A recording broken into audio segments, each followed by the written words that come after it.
Ladies and gentlemen, welcome back to another Sankarshan Joshi trip. This is your host, Sankarshan Joshi. On this trip, we have Sihi Nagathihalli. She's a she's a really good friend of mine, and then she's also a passionate makeup artist.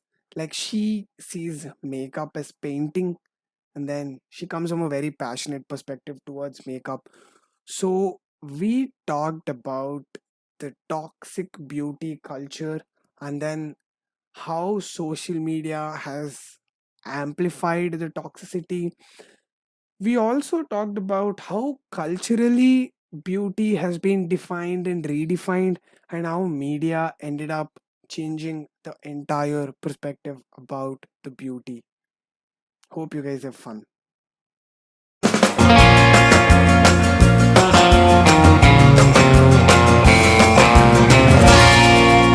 A Sankarshan Joshi trip. So here we go. Sihi, welcome to the podcast. Thank you. It's a very wholesome experience, especially since it's online. Yeah. And first of all, like, thank you so much for making time to do this. I have so much time. I am all down for talking. It's You like know, my like, favorite hobby. is talking. Yeah. Yes, that's my like me doing this podcast is being reflected on my personal life. Like yesterday, me and my dad had a fight, and then he's like, "You never listen. Like you always talk."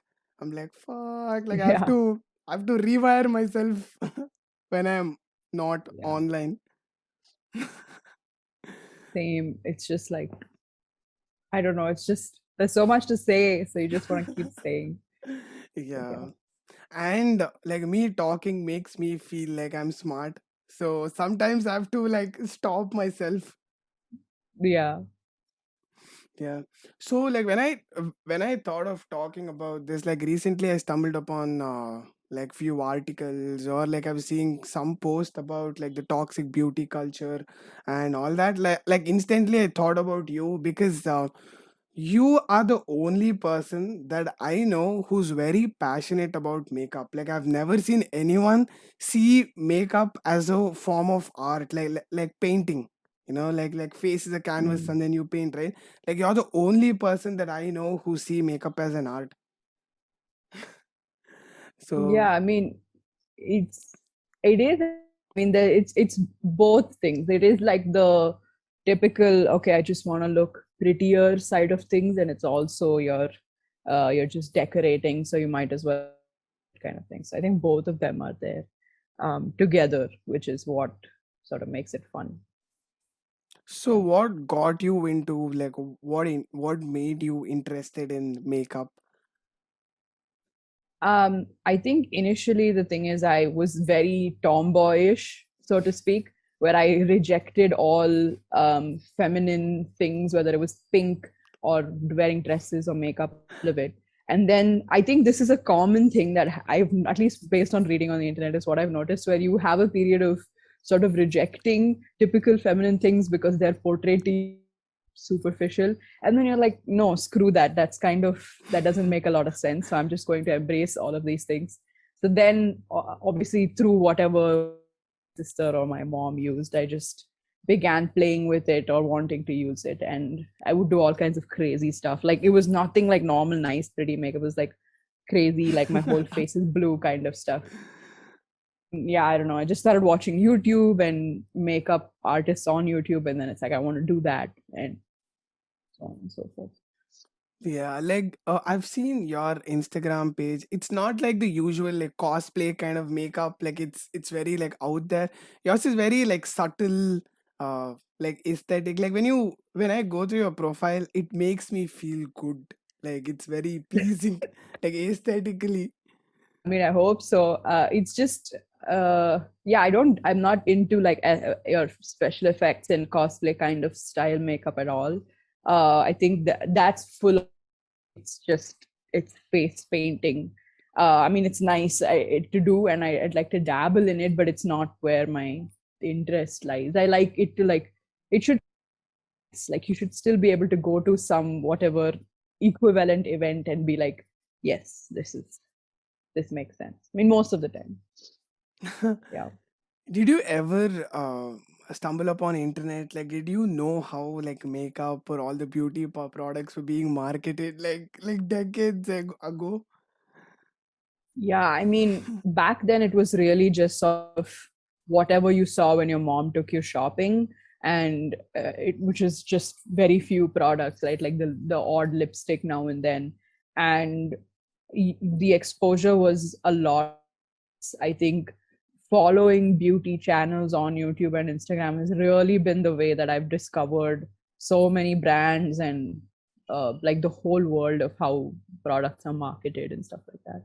Yeah, like Yeah. it's actually an entire different world. Like the other day, for this podcast, like I was going through a lot of like YouTube videos or like couple of documentaries here and there, and then I'm like, this is a whole new game by like it's an entirely new uh world.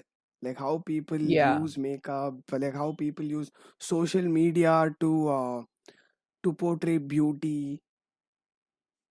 Yeah, I think now it's kind of where it is globally is that you have your larger mainstream brands, and they are usually the ones which are having, I guess, a lot of funding. They'll have like actual shareholders and all of that stuff, and they'll have products that are likely to be in department stores and likely to be sold internationally and so on. And then you have something called indie brands, which are started by smaller, what do you say, at a smaller scale.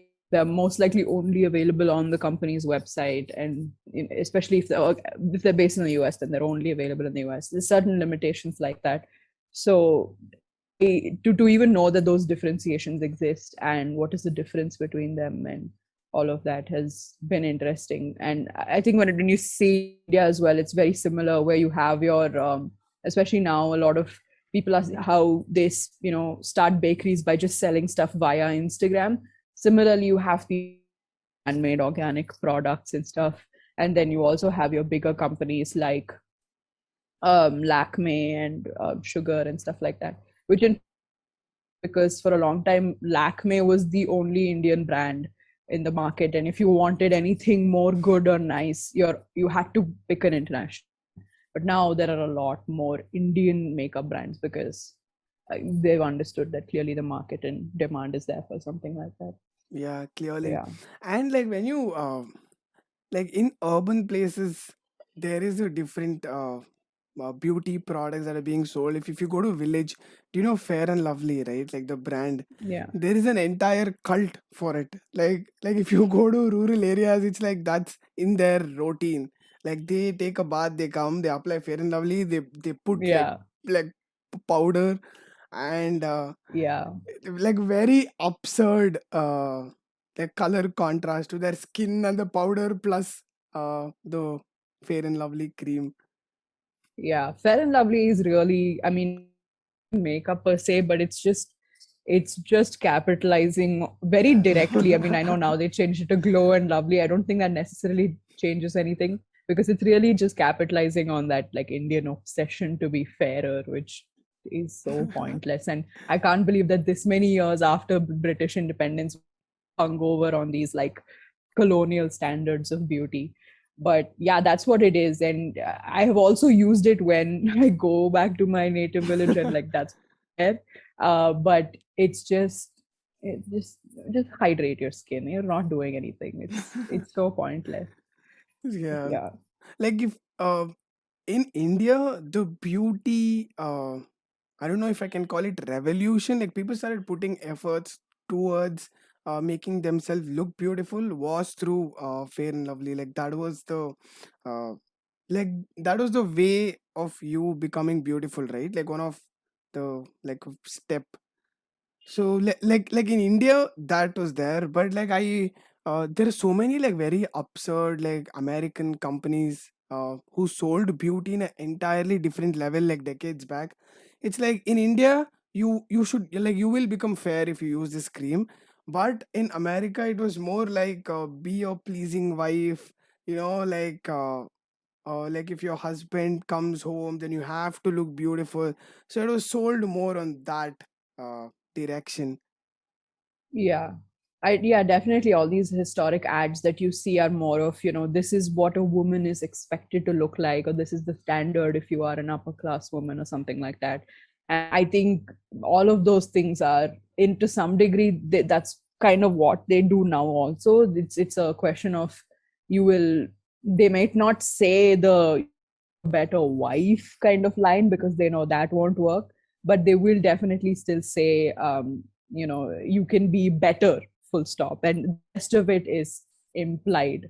And like with Fair and Lovely as well, you have your fancier brands who still market skincare products that are claiming to be brightening and glowing. I mean, glow is an actual thing which can be achieved through skincare, but I mean, the way they use it as just, we don't want to get caught for using whitening or whatever fairness, so we're just going to use these alternative terms which mean the same thing. The product is likely the same, the point is still the same.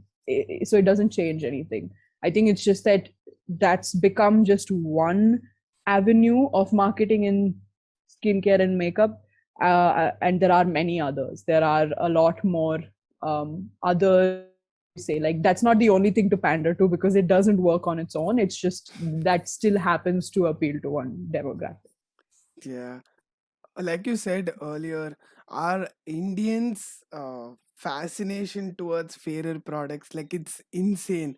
Like psychologically, when you see people are more attracted towards fairer products. Let's say there is rice originally comes in a way much more like dark color, like it's brown.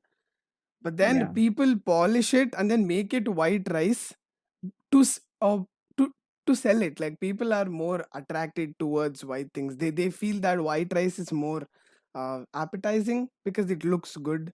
So like that's Yeah. the starting point, like from where things come from. Yeah, I think it's, one is, of course, there's that idea that, when things are white, they're like squeaky clean, quite literal notions of cleanliness. And the other is, it's just our racist conditioning.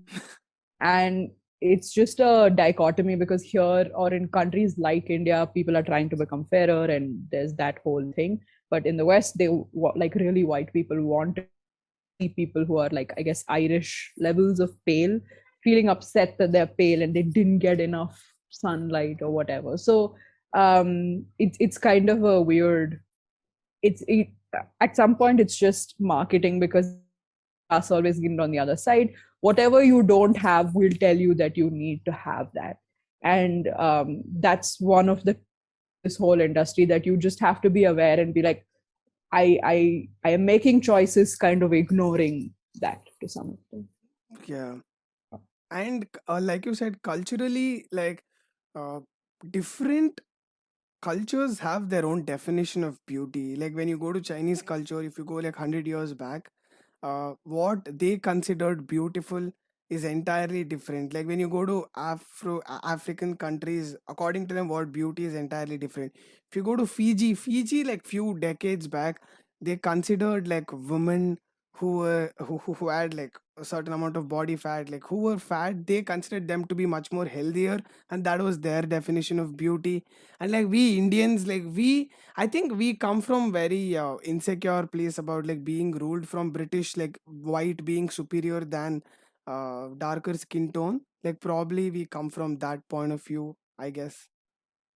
Yeah, and even if just look at the so-called popular media notions of beauty, even within that tiny spectrum, there has been so much change over time. For example, in the 90s, there was something called the heroin chic, which is, I mean, Oh yeah. heroin being like the drug heroin, but basically meant that that whole size zero over was super popular then and was seen in the supermodels and stuff like that. And then now you have more like the goal is your sort of more curvier hourglass figures, and it's considered that that is everything. And either way, it's unattainable by most, and either way it's just pandering to make you feel insecure, and it doesn't really matter because how much in your day-to-day lives of I don't know, of I guess if you look at relationships and marriages in each community, they all happen according to normal life, like they just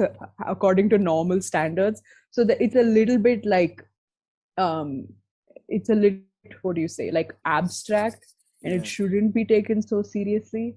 And I just remembered something that you had said about the previous thing about the obsession with fairness across cultures. And in fact, a lot of darker skinned women in India, when it comes to stuff like their bridal makeup, let's say, which might be the one day that, like, I guess a normal person would wear a lot of makeup, is it you would not foundations in their skin color. And this is something that's true Mm. across the board even now, where it's less they're less available. So yeah, I have seen so many times when the bride happens to be of a darker skin color, and they're wearing a foundation which is really light for them, and it looks bad. It looks like you're wearing like sunscreen, right? Yeah. But it's just the idea that, oh, this is chance, I mean, this, you're going to be photographed, so this is a chance for you to look fairer. So that's not how makeup is supposed to be, and that's not how to make this person look pretty or whatever. And on, like, a problem of our mentality, but also because of that mentality that you don't have as many options in products for darker skin tones. And that is something that needs to change, is changing, especially because there's a lot of movement for the betterment of Black people in the US. So a subset of that is that people are demanding more shade ranges, and then that will hopefully trickle down here as well. But yeah, that's just another side of things. So when you said like that's not how makeup is supposed to be, like what do you think is the right way to make up? Is that even a word? Like what? Like what's the verb? The right way to make yourself up, I don't know either.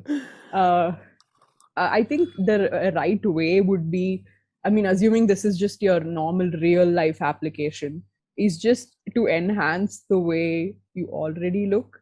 Hmm. So, I think a lot of makeup that focuses on completely changing your face shape or completely modifying the way you look can be, I mean, sure, it can be achieved, but it doesn't, I feel like it would look very like, so the biggest things to do would be to just, okay, you have eyelashes, I'm just going to make them look a little more nicer.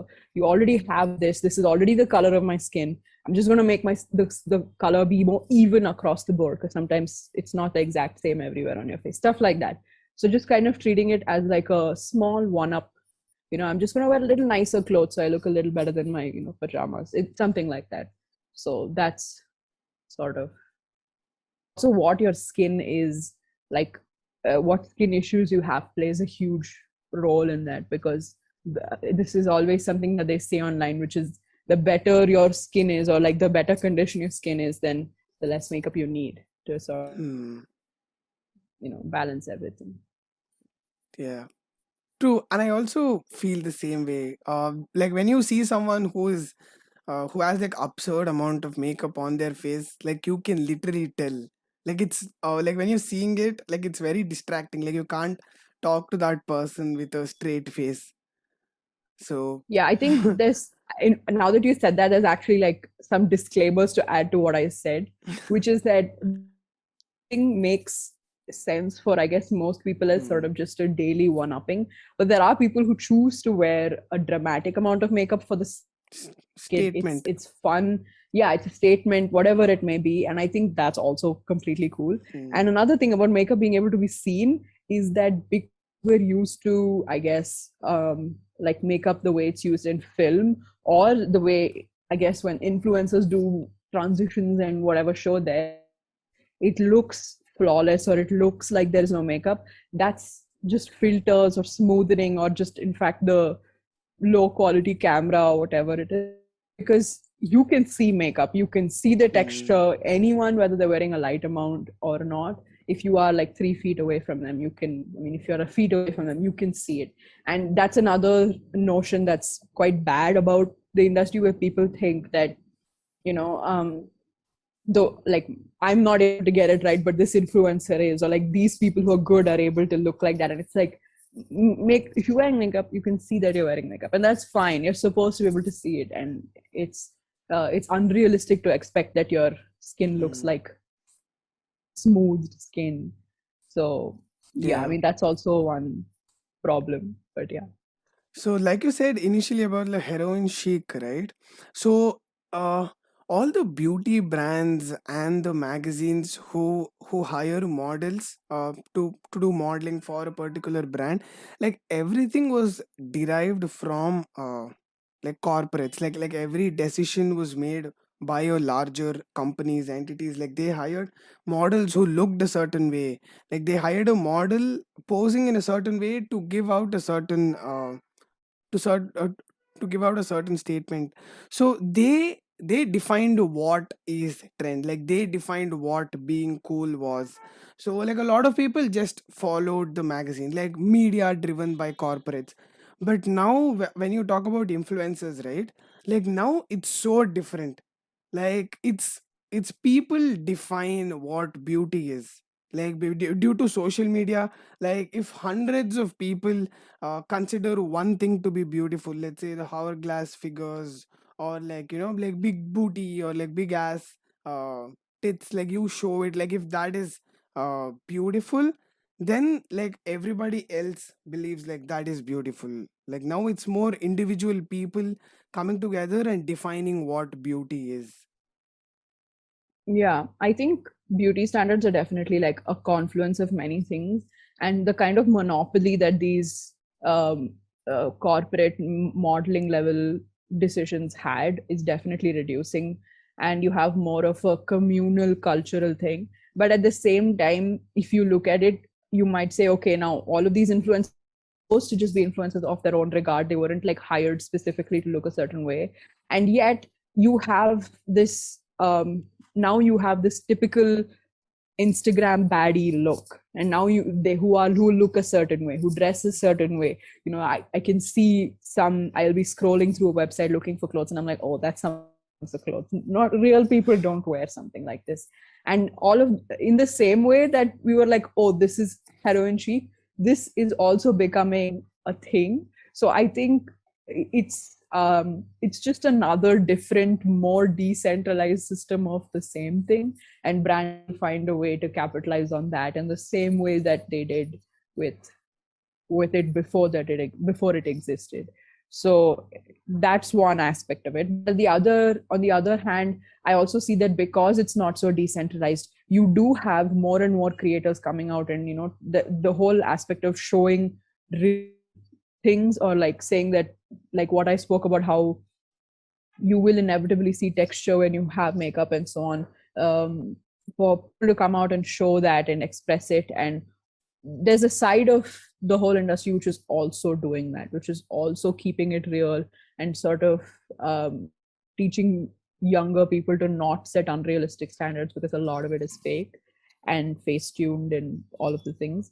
So it's just that it's so decentralized, and there are such a huge number of creators that it becomes it's kind of like what you end up getting, or like where the algorithm leads you, or the kind of creators you end up following you're interested in, and it's kind of like a make your own path Yeah. situation. But these are like the overall things that I've noticed. Yeah, um true. yeah. Plus like people sell demand like sells, right? Like if there is a demand for certain thing, then people make more of that thing. So like if you are going and following a lot of models who look a certain way, hourglass figures or whatever it is, so then people promote that, like that kind of beauty standards more, right? Like it's very like that's the sad part of like the today's generation. Because Sorry. previously we were being forced by a certain trend, by big corporates. But now we are following certain people, and we are liking certain form of beauty standards, and that is getting toxic. Like now that's the sad part, right? Like because we are a major part in the loop.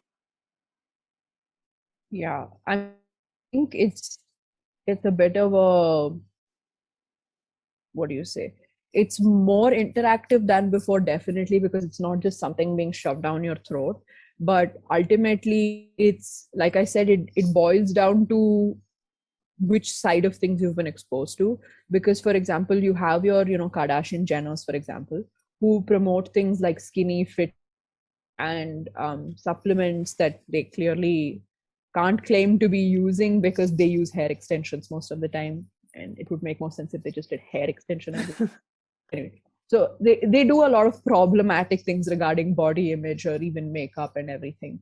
And but then you have people like Jamil, I don't know if I'm saying her name right. She's from The Good Place. Anyway, so who points out this thing, who calls people out with, like, who calls them out to their face, or like who basically mentions their name and says this is a problematic thing that they're doing, and it needs to be called, be pointed out that it's fake. So I think it's just that if you're really young, you're impressionable to all of it, whether it's this side or that side. And there's definitely a lot of that happening on TikTok too, where, if I don't know if you've noticed this, but all of the dances are very sexualized, and all of the dances are Mm, set to very sexual songs, and they are often songs by black people, which and the trends are often created by black people, but these teenage white girls are doing them, and it kind of sets the everything on the platform is,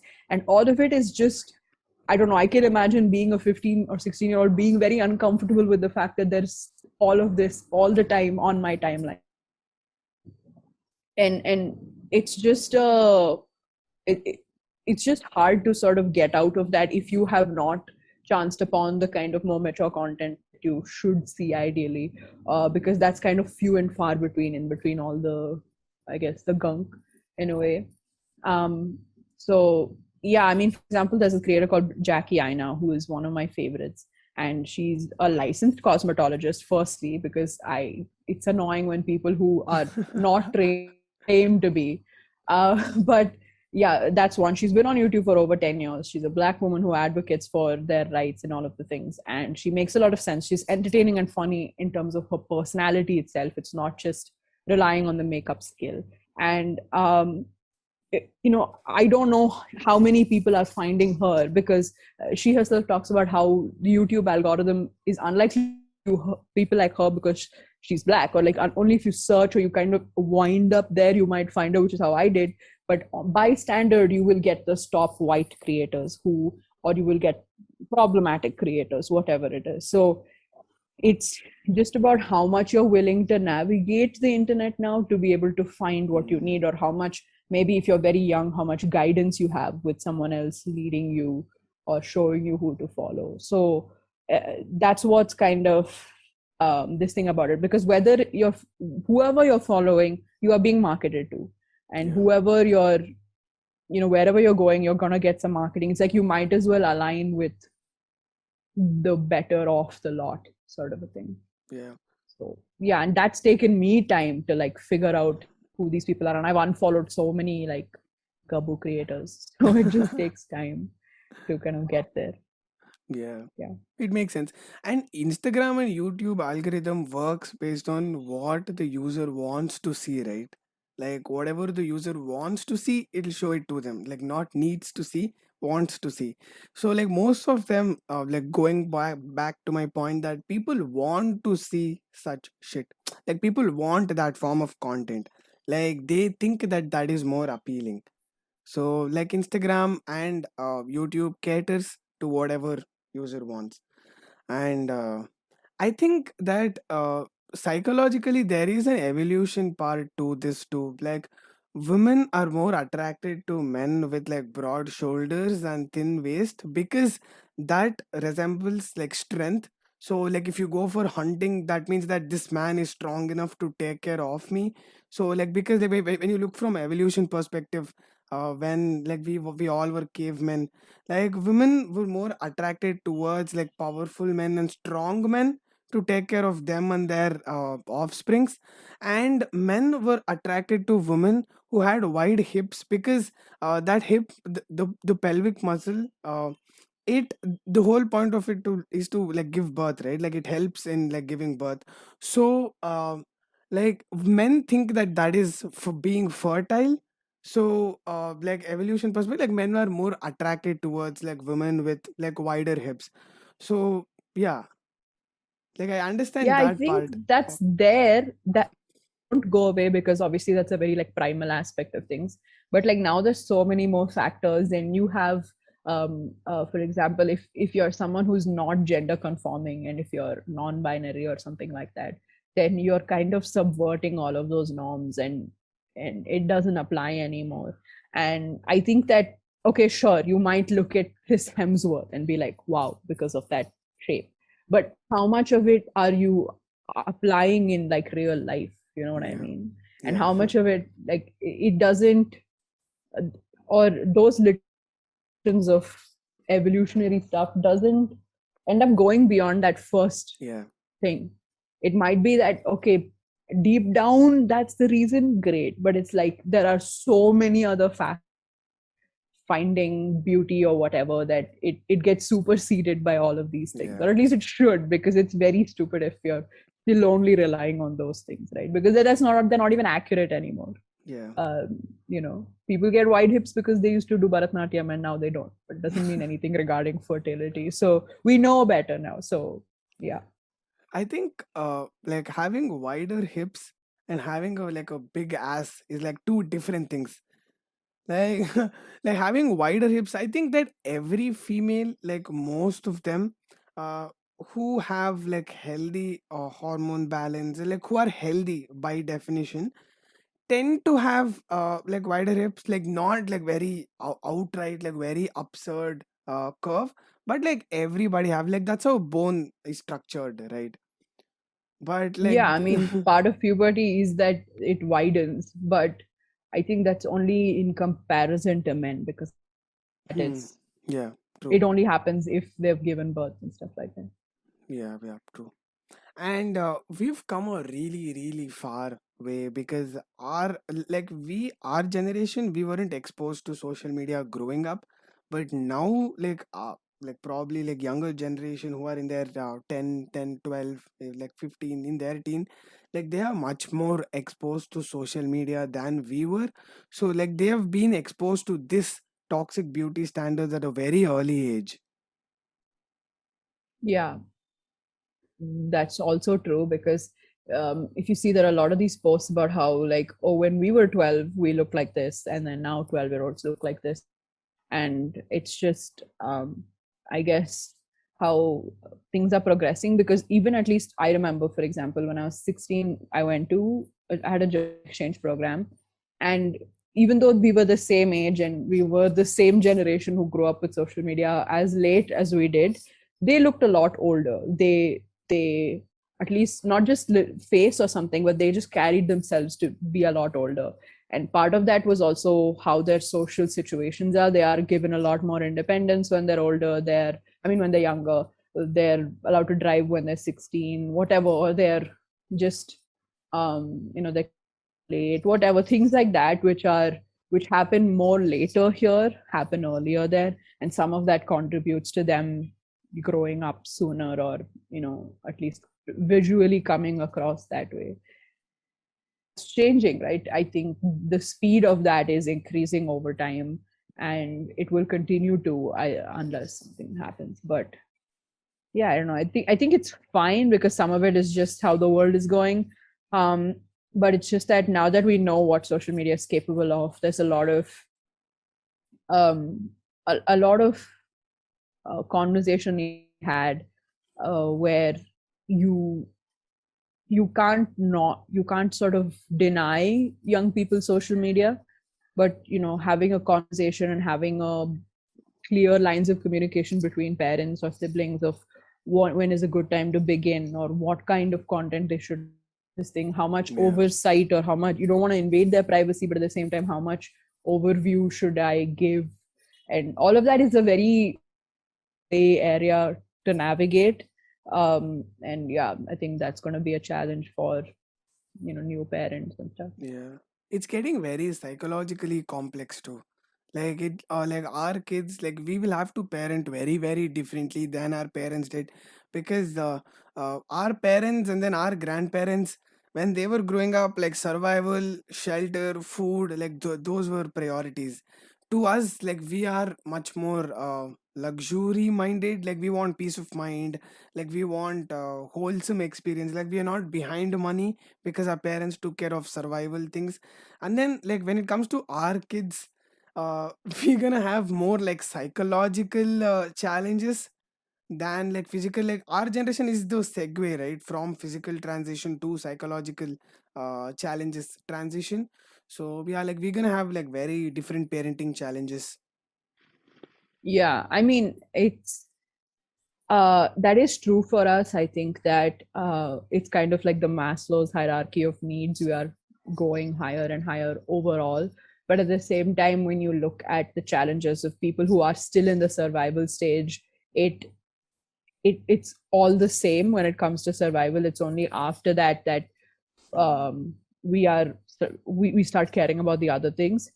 But other topics that matter even outside of where you are in that cycle or in the triangle is the kind of social issues that we have now, or the kind of um, social responsibility we face, or the issues that are going on now, the the way we have conversations with our parents, and the kind of relationship of back and forth of equal give and take you have is a lot different than before, where it is a lot more just do what I say and then like go away sort Yeah, of were there before.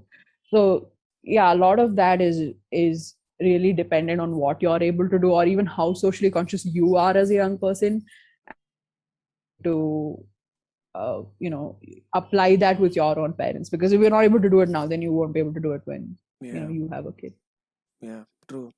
And the beauty trends and the beauty culture has affected women more than men, because like I know, like I started working out because I was insecure about like how I looked.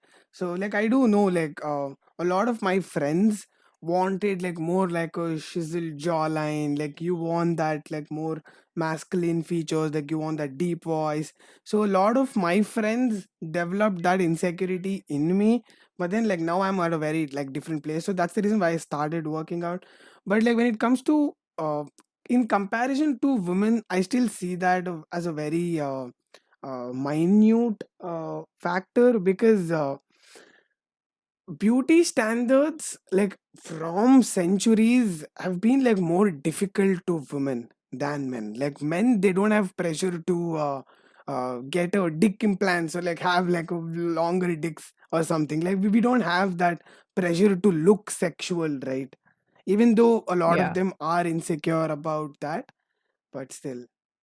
Yeah, so I would say that um statistically there are more beauty standards placed on women, simply because of the traditional role that the women was in charge of procreation and offsprings and all of that, and the man would work. And a lot of and that's been a huge gateway for beauty marketing to be geared towards insecurities, because like we were saying, you need to fix xyz to look a certain standard, and that's a little in men. But at the same time, um, since um, it's becoming sort of uh, how do I say it? Since we're becoming as exposed to as we are, it's it's sort of like it's not just about being the prettiest girl in your class. It's about being the prettiest girl in the world, right? Because you're competing with Instagram and every single influencer, and your range of comparison is beyond what your human mind should be able to fathom. That sort of increases the pressure. You're not pressurized by one or two people in your life, you're pressurized by everything. And that is sort of, I guess, more scary for the future, or even for us now, for us to navigate and to make peace with. And I think it's sort of attributed to finally just finding your agency. It's one thing for you to like start working out from insecurity, but if that was the driving force always, or it continued to be, then you might have developed an eating disorder, or you might have overworked yourself, or it might have just not worked and you would have felt really bad. And all of those things, and all of which are issues that happen to a lot of people, are because of the way you approach them. And I think that's the biggest thing that you need to do.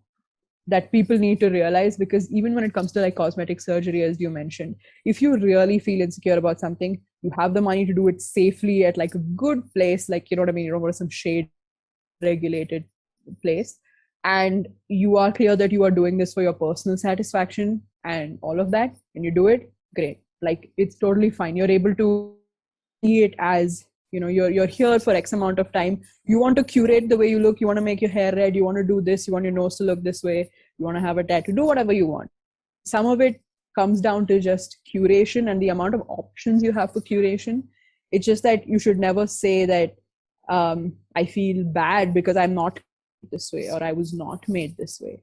And that's the problematic side of it, whether it's for men or women. And I think the fact that more women, I mean, more men are encouraged to participate in makeup, and the fact that, you know, when beauty trends subvert these kind of typical norms, it's always exciting. And I think that the moment you get out of the headspace that, okay, I need to contour my nose because I feel like my nose is big, like, no, contour your nose because it looks cool and it's crazy, and you can make your face look a different shape, and um, all of those things. And it's hard to apply that, because even I might, you know, if I'm going to an event, there is still an expectation that, okay, I have to look a certain level of sane, and I have to like conceal to some degree or whatever.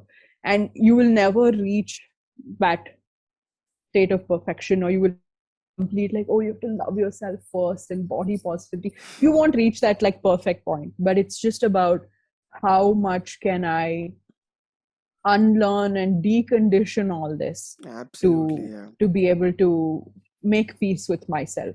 And you Yeah. might find that, okay, some of the choices I'm making are adhering to those norms, and some of those making are subverting them.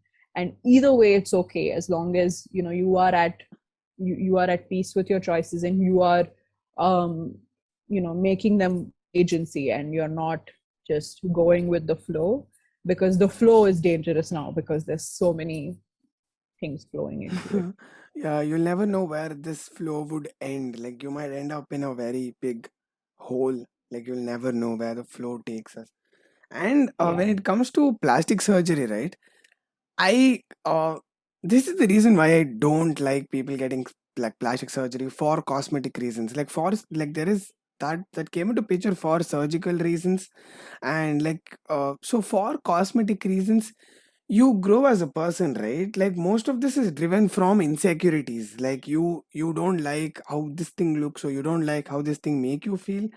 But over the period of time, you can, when you become like more holistic with your life, you might get rid of those insecurities. But this is more of a permanent thing, right? Like, this is a permanent change, determined and derived from insecurity. Like, that's the reason why I don't like people getting plastic Yeah. surgeries. I think that's, it's true, it is driven by insecurity, but at the same time, like, you, how do I say it? Like, no one is should be expected to find enlightenment regarding this topic. So I think that it comes down to, if this insecurity can be put to peace, then by all means, you know, why not? Or like, then there's nothing stopping you. And some of it might just be, like I said, you just prefer to look a certain way, and you can. I think that there's sort of a middle line there.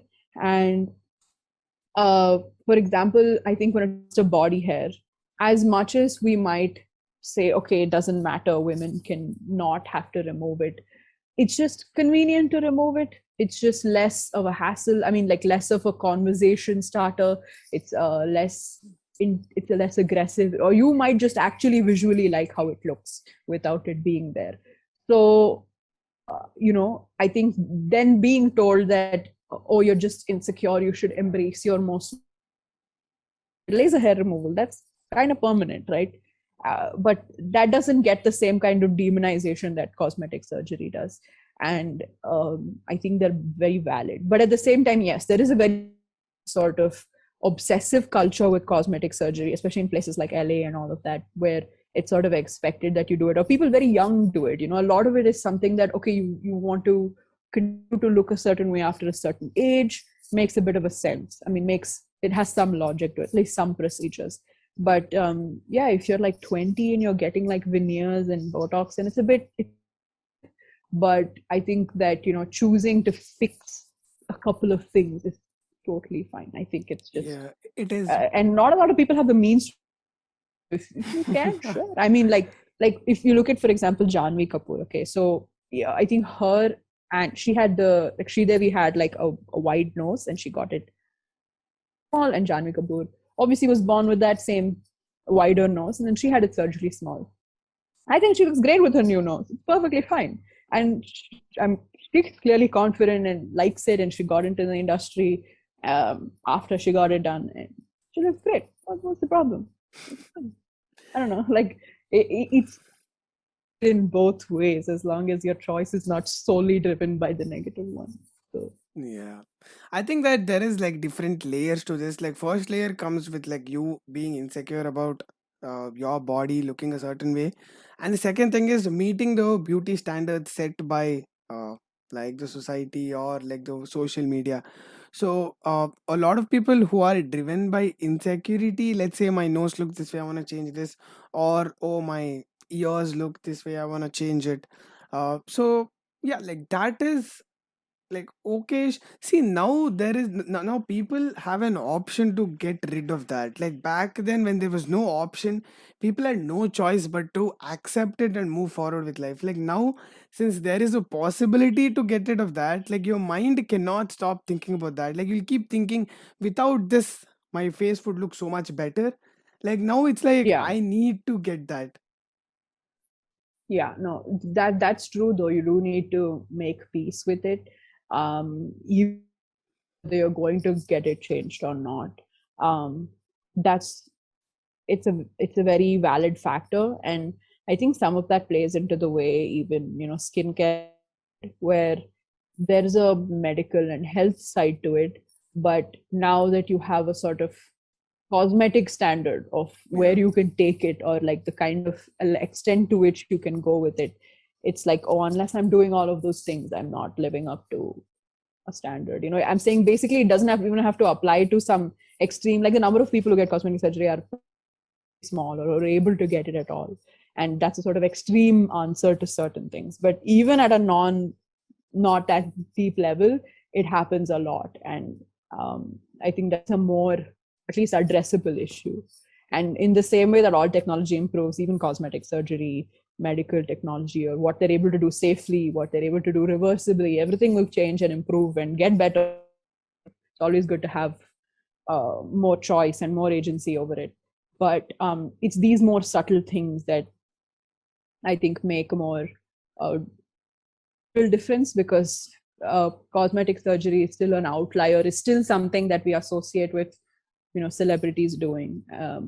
But when it beauty and fashion and skincare, that's something that we are actively engaging with our whole lives all the time, and that makes, I think, more of a Yeah, I've never heard my sister's generation or my parents' generation talk about like I've never heard my sister say I need to get this plastic surgery, or just like talk about that. Like you getting or not is a second thing, but just talk about that. I've never heard that, but then I've heard a lot of my friends, like our generation, talk about I want to get a plastic surgery. Like even though they can't afford it, like there is still a want to get that. So like yeah. yeah, like this Yeah, I've had possibility is set. conversations like that, and it's just, yeah, once you know it. But I think that's like normal. Yeah, I want to go to space. It's just, it's those kind of conversations are gonna happen. We're exposed to a world of like Lamborghinis and everything, so we're like gonna say, yeah, I want a supercar, I want to live like Kylie Jenner, because we know she lives like that, and that exists, as opposed to before, where your standards are, I want to Rajkumar, maybe, when he was like the gold standard of the fanciest person ever. So it changes, I think, based on what much you're exposed to. Yeah. I think that plastic surgery is like getting a tattoo. Like once you get it, like you will definitely get like the second one or the third one, because uh like beauty standards keeps changing, right? Like so when you look at like I'm taking a left turn here. Like when you look at porn, right? like they have statistics and they have data showing what do men prefer the most. Like they have actual data and they have tags. So a lot of Yeah. porn stars are being like pushed in that direction. Let's say they are pushed to get a bigger boobs because a lot of like tags, there is a popularity for that, and then a lot of Mm. them get like a big boobs, and then now a lot of men prefer like petite women, and then like the trend is towards that, and then like so a lot of them are being like pushed in that direction. So it's like the demand keeps changing, and if you keep catering to the demand, like you'll have to keep changing. Like now, let's say if the heroin chic trend comes And back, a lot of people will get that, and Kim Kardashians will be out of trend then. but I think it was always, I think at least sexually or whatever, there's a market for everything. And I think even when you look at it, it's like, okay, the same porn star who was catering to the big boob trend is not caters to this. They're going to be two different women. It's just that they're both there. And I think that applies to things as well, where it's like, okay, this is where I fit. If you're naturally a super skinny person and you're very like, what do you say, like stick figure, like you you do not hold a candle to the hourglass side of things. It's just, it doesn't make a lot of sense. So you might try to fit into the kind other skinny, pretty models. Versus if you are more hourglassy to begin with, you might lean towards your Kardashian-esque beauty. Either way, it's unattainable. Either way, there's a lot Yeah. of problems. There's always going to be a range. And another thing, like you were saying about like plastic surgery being permanent and like a tattoo, not all of them are permanent though. I Okay. think that's another thing that's changing, where you have your Botox and stuff like legit fades, your fillers come down in a few weeks. There are some things that are a bit more permanent that need upkeep. You can get them removed if it's implants and stuff like that. So I think there's a range when it comes to cosmetic procedures. Yeah, like even choosing that degree of permanence or not choosing is also a bit more of a it's like a safety valve of how much are you more of a trial, and then you can kind of go back and forth. Yeah. So, and that also shows how much maintenance is required. So it's also, how much you want to curate yourself, because even tattoos fade, even they need like fixing if you go through weight fluctuations, right? So any kind of curation requires a degree of maintenance. Whether you color your hair, you have to maintain it, you have to re-dye it, everything. So it's just how much do you want to change enough to, like, how much will you continue caring is Yeah.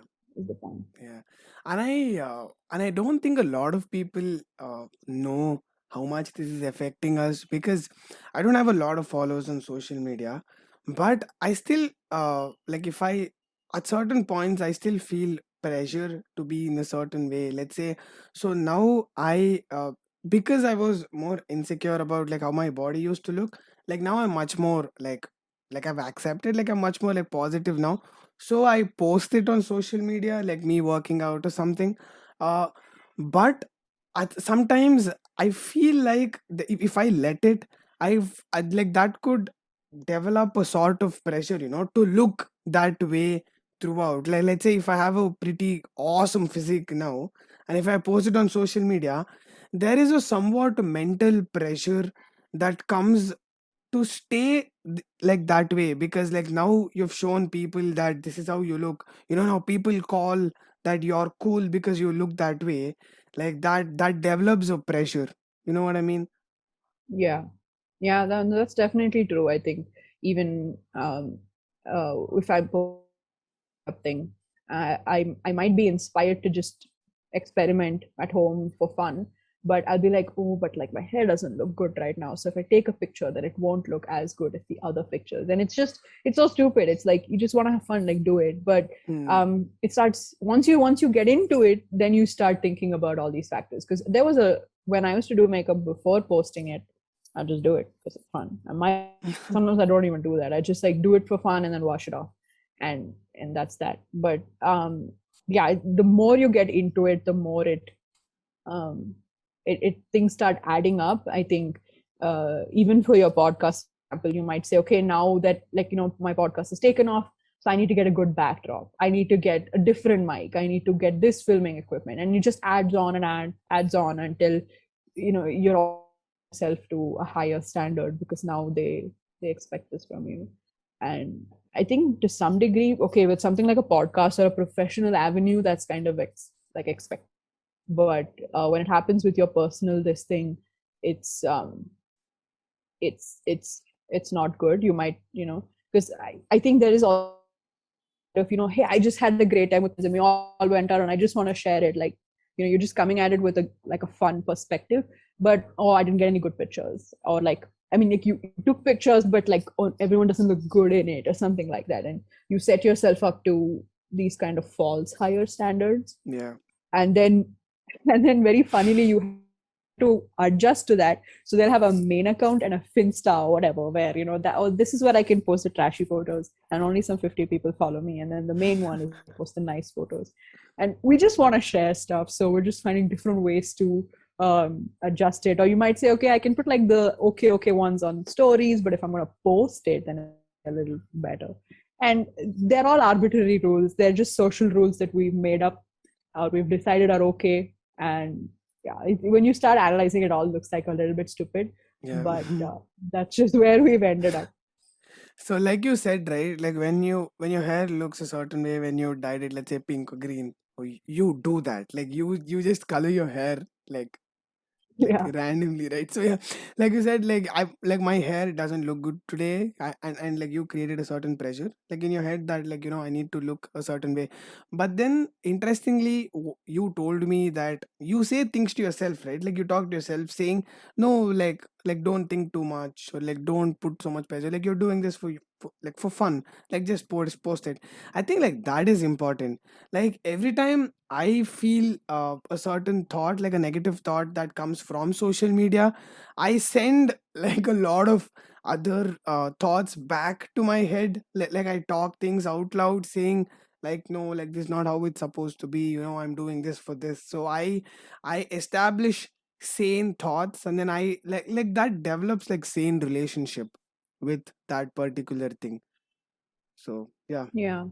it Yeah, makes I so much think sense. it's so weird because we have to keep, I at least this happens to me a lot, where I'm like, okay, being 22 on social media is actually a little bit old, in the sense that you have a lot of like 15-year olds, right? So you think, oh, I've been on this for a while and I'm only able to say this because I can see through it. And the fact that a lot of people are not like that, or a lot of people are new to it, is just, yeah, that just makes the whole thing very daunting.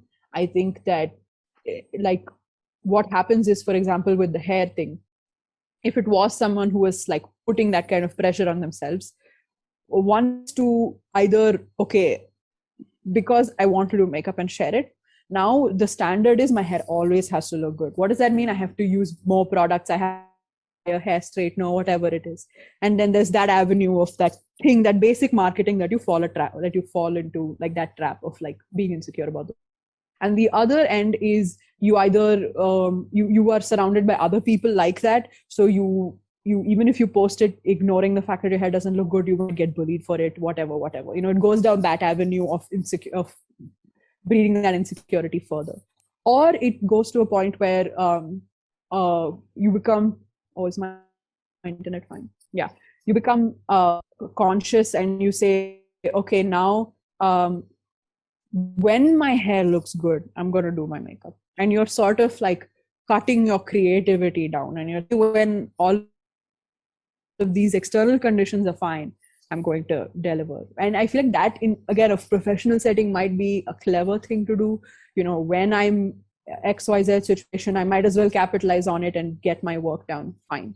But when it comes to a personal life or just sharing and being creative, this can really affect young people, and we can feel the effects of it so strongly, even if we are old enough to be like, okay, be quiet. But yeah, it's younger people that I'm more scared for. I mean, they're at the same time so intelligent because they're being exposed to things like 40 times faster and more than we are. But yeah, it's kind of scary. Yeah.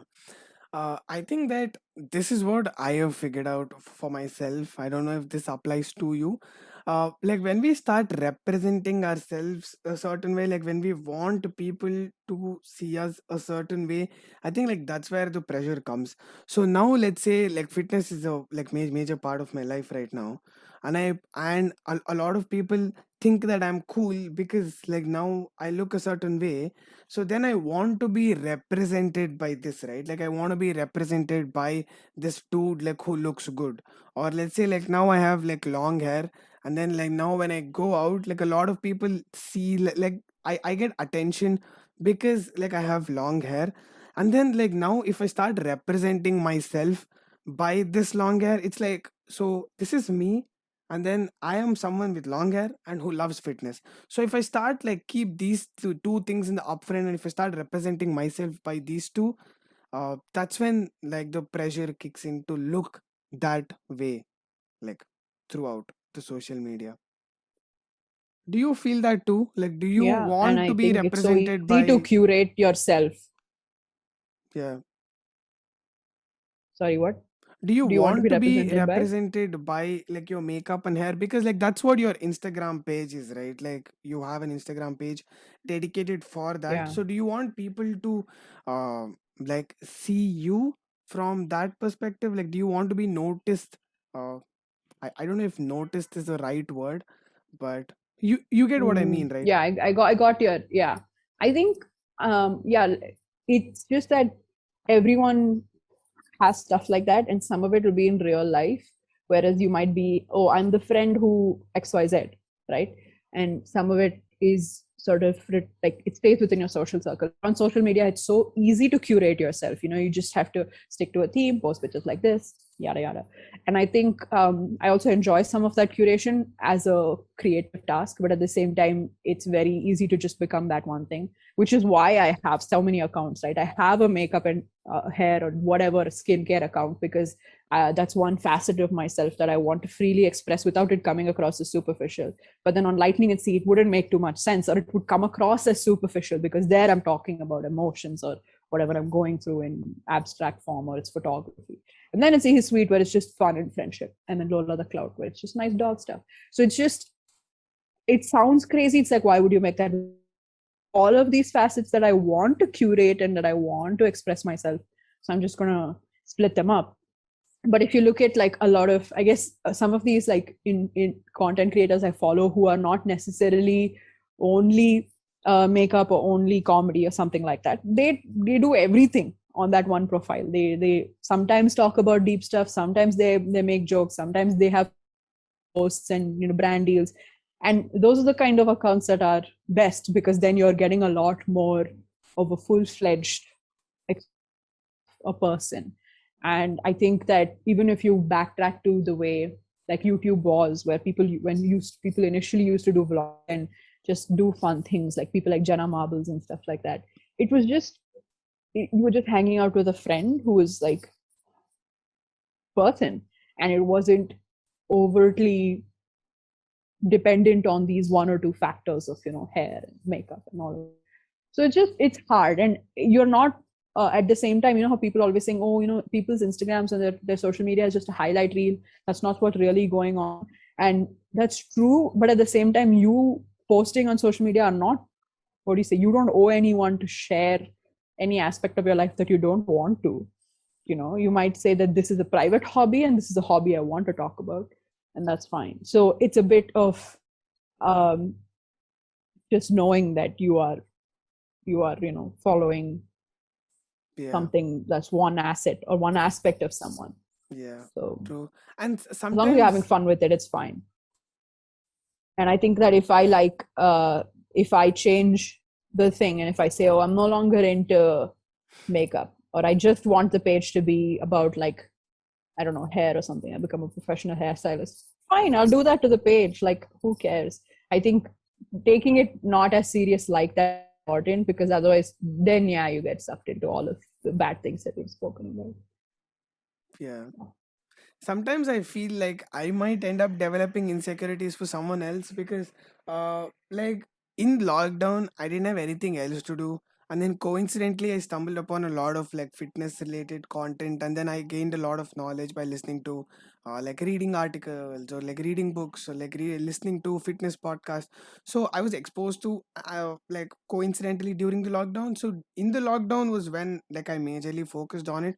So when I posted like my fitness thing on Instagram, I remember someone telling like talking out of context that a lot of people are doing so many things in the lockdown and I'm not doing anything else. So like I started wondering, like, did I have a hand in developing insecurities in someone else? Mm. Like, do you ever wonder that? Because you have a like Instagram page for like makeup and your skin looks like really good. So like when you post stuff on Instagram, do you ever wonder if like you end up developing insecurities to someone else? No, I think that's like not a great way to think about it, because Hmm. you know how when we are like, oh, I'm sad about this or I'm upset about this or something, and your parents are like, oh, back in our day, we used to not feel sad about such Yeah. things. Or when people say you have it worse, right? There's no finite amount of sadness, right? If you feel sad about this, you're allowed to feel sad about it. Hmm. In the same way, if you want to talk about this or you want to share a skill, you're allowed to. I think in the same way that I don't know, we put up our design projects on Behance. Like my project shouldn't, if it's making someone else insecure, that's on them to Hmm. do that, right?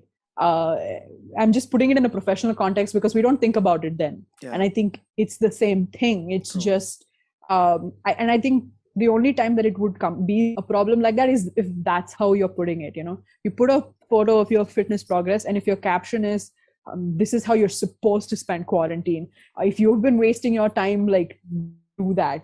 This is what you know what I mean. A lot of Yeah. people do that. Like, there are a lot, their idea of motivation is to make you feel Very bad. aggressive. Yeah. And yeah, and then you're like, that's on you.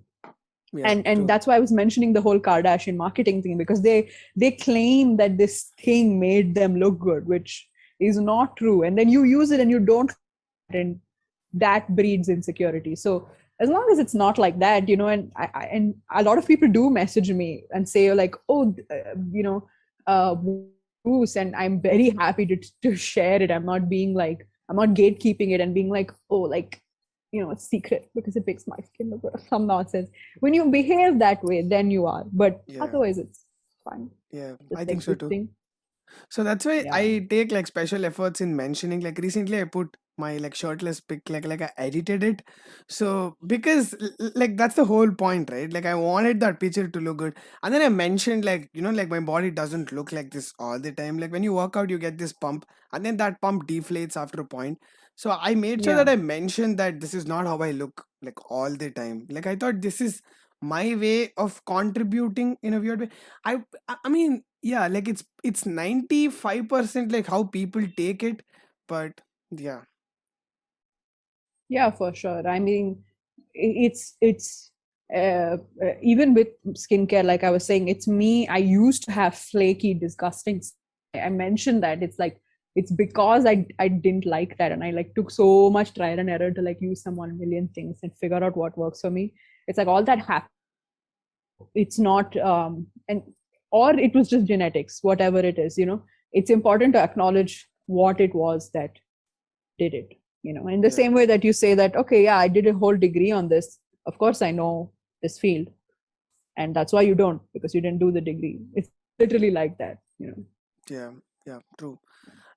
And I also feel that the self love is also becoming very toxic. Like like this is the other end of the spectrum. It's like if one end is being like insecure, that needs a lot of like motivation and self love, there is other side which promotes toxic behaviors in the name of self love. So Yeah, yeah, yeah. like there's so many like plus size models who promote like body positivity, right? Good, like accept who you are, but that doesn't mean that you're healthy. Like uh in order to like put it in a very like non offensive way, uh self love is not you eating junk. Like let's say if you love yourself, you want yourself to be healthy, right? Like, let's say you have a kid. Like, if your kid likes candies, you won't give candies to your kid all the time, right? Like that, like even though you say no to him sometimes, that doesn't mean that you don't love that kid. It means that you love him enough to say no. So now a lot of plus size models are like, oh, I eat like so much junk, like, oh, I love myself.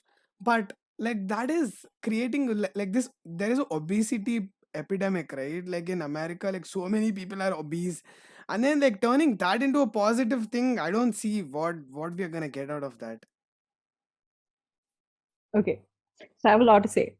So one is that I think the whole body positivity and self-love movement has a lot of nuanced purpose.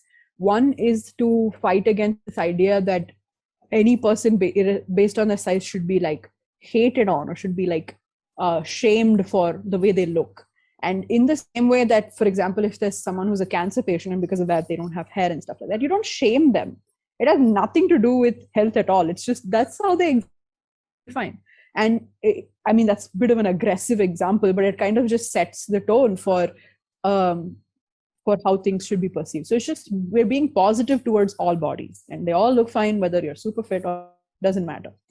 That's one. Second, I think about self, and a lot of body positivity is also opposing, diet culture where they're super, basically demonizing you for not eating a salad kind of attitude, which came from that heroin chic culture.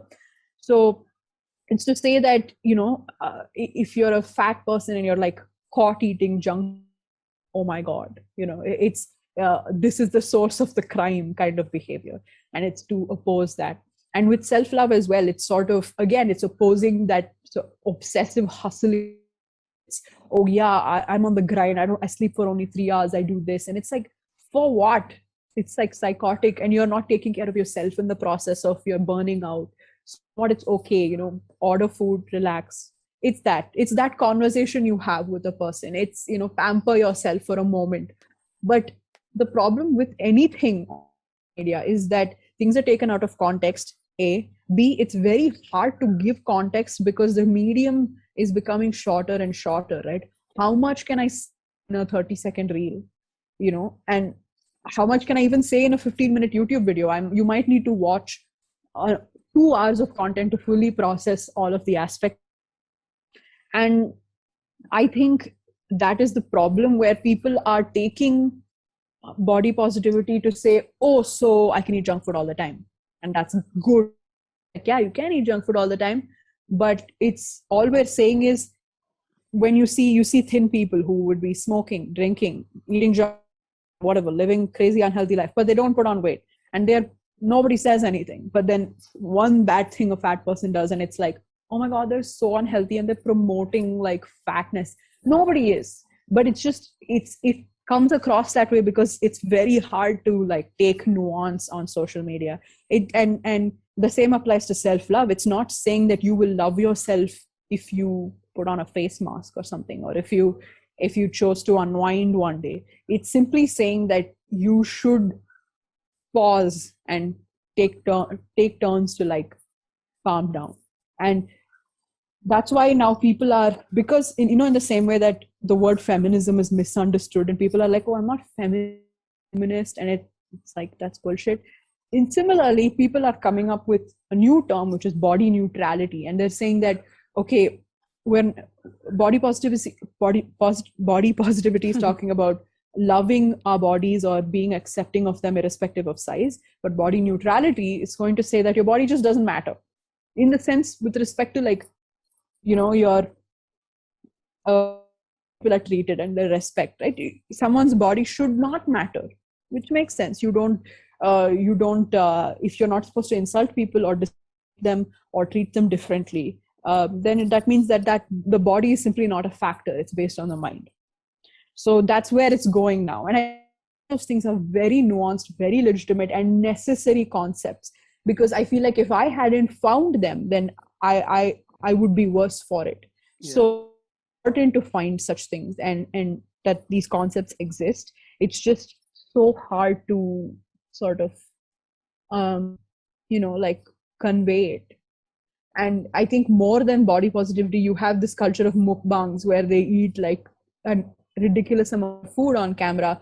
That should be questioned, or that should be this thing, because they're using eating an unhealthy amount of food clickbait or to gain views, which is the same as maybe a channel that relies on getting drunk to get views or something like that, right? Either way, Yeah, not good health. true. So that's the problem. I think it's, yeah.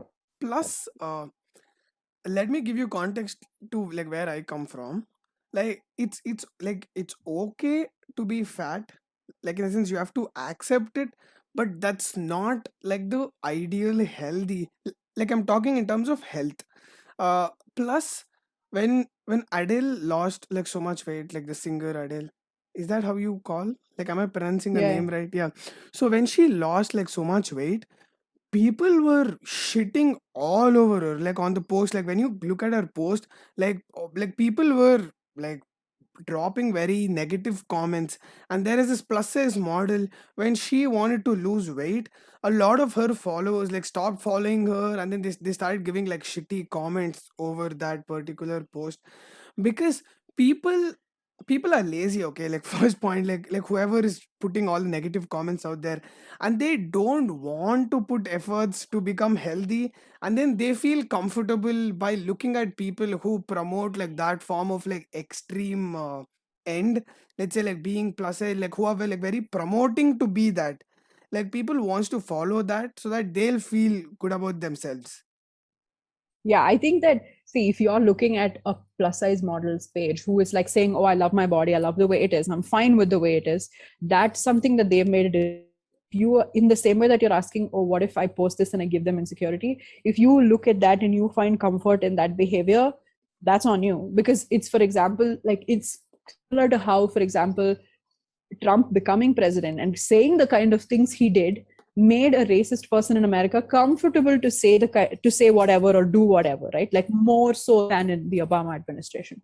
So it's kind of like that, and I think it's like saying, for example, any person, their health might not be A plus, right? Like, I don't know, for example, your skin might like be super crusty, or you might have like whatever spots, I don't know, random stuff like that, acne.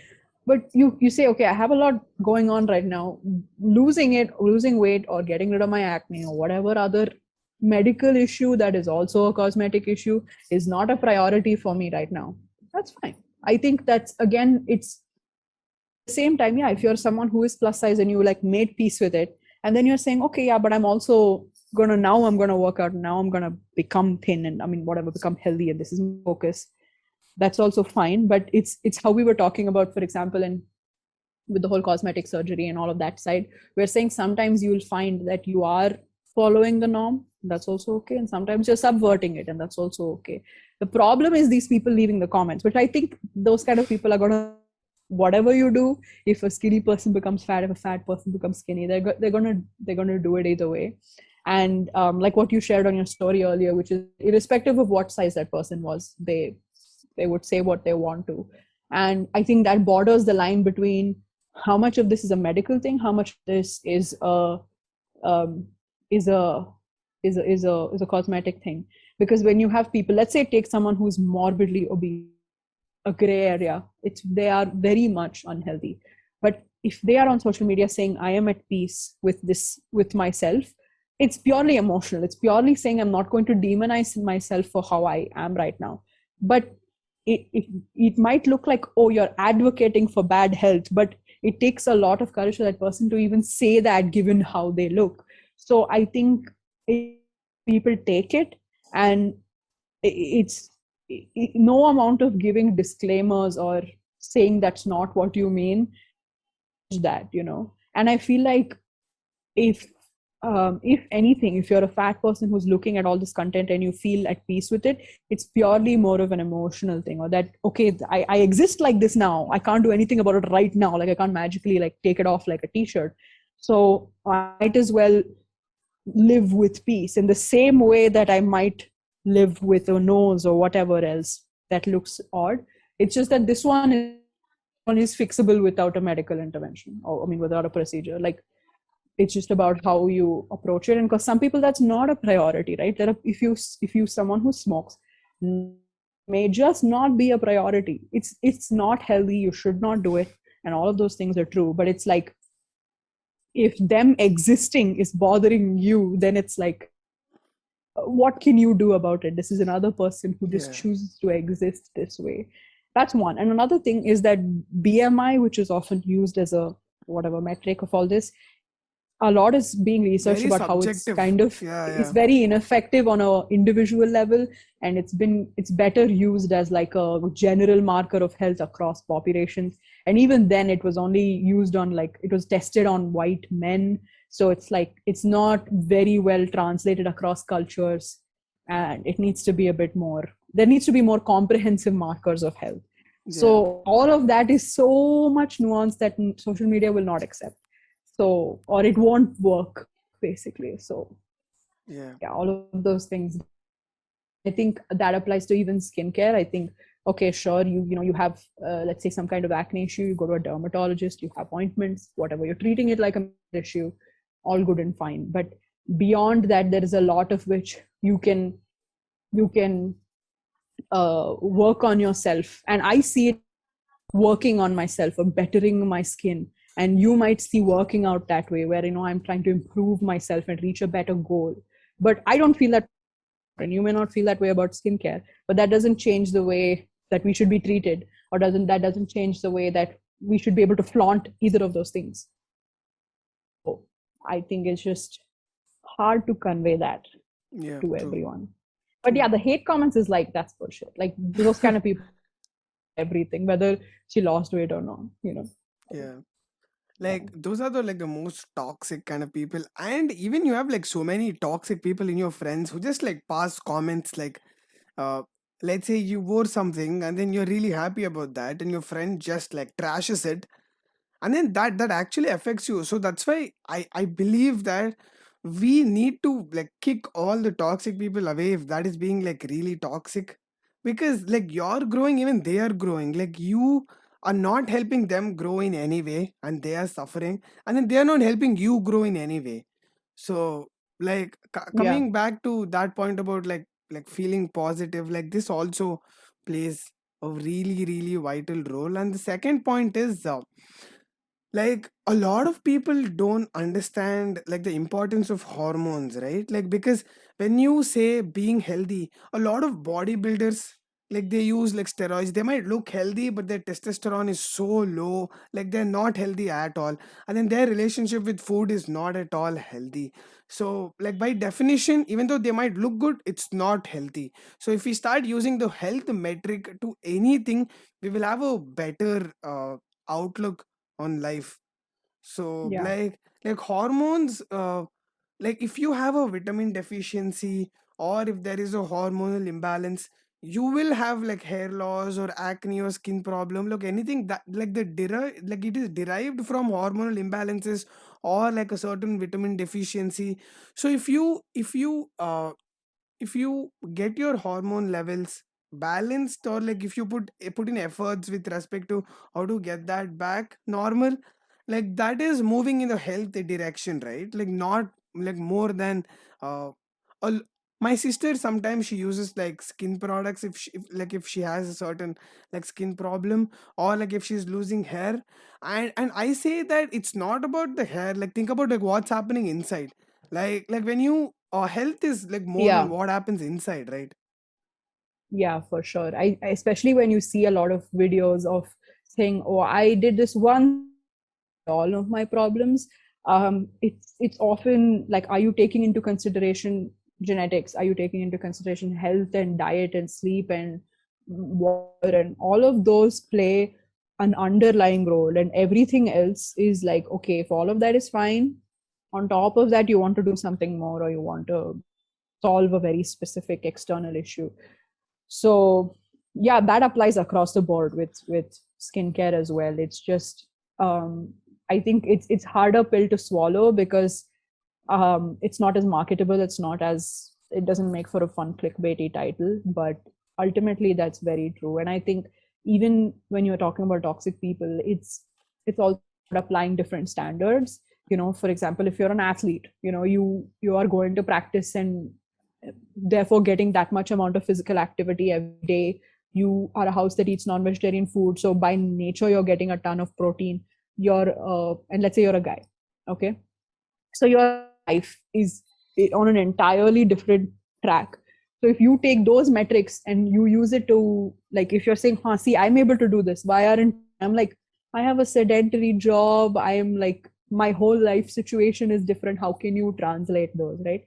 Yeah. It's like that. So that's another problem where it becomes sort of, I wouldn't say toxic, but sort of inaccurate, is if you're applying incorrectly. It needs to be like your own standards, yourself, and your own indications of health over time, as opposed to comparing it to anyone else. Yeah. Yeah. I think that we are definitely gonna see change. Like me having this outlook gives me hope that, even you having this outlook towards social media and life gives me hope that if we could have this, then a lot of people like will definitely have this realization if they use the right metric to evaluate anything. So Yeah. yeah, like I think this is such a like good note to end the podcast, because it's actually really fascinating to have like this type of conversation with someone like you, because like we come from the same age group, more or less we have the same context, and but still Yeah. like yeah, like having a different perspective towards life is very interesting. Yeah, for sure. And this is a topic has so many like small topics that are huge in themselves. So yeah, definitely. Yeah, thank you so much for doing this. I had so much fun. Thank you. Yeah, I was just, yeah, I mean, I just get to chat and hang out, and that's a podcast. Like, let This podcast is now recorded on video as well as audio. You can find the video version on YouTube, and you can find the audio versions on Spotify, JioSaavn, and Ghana.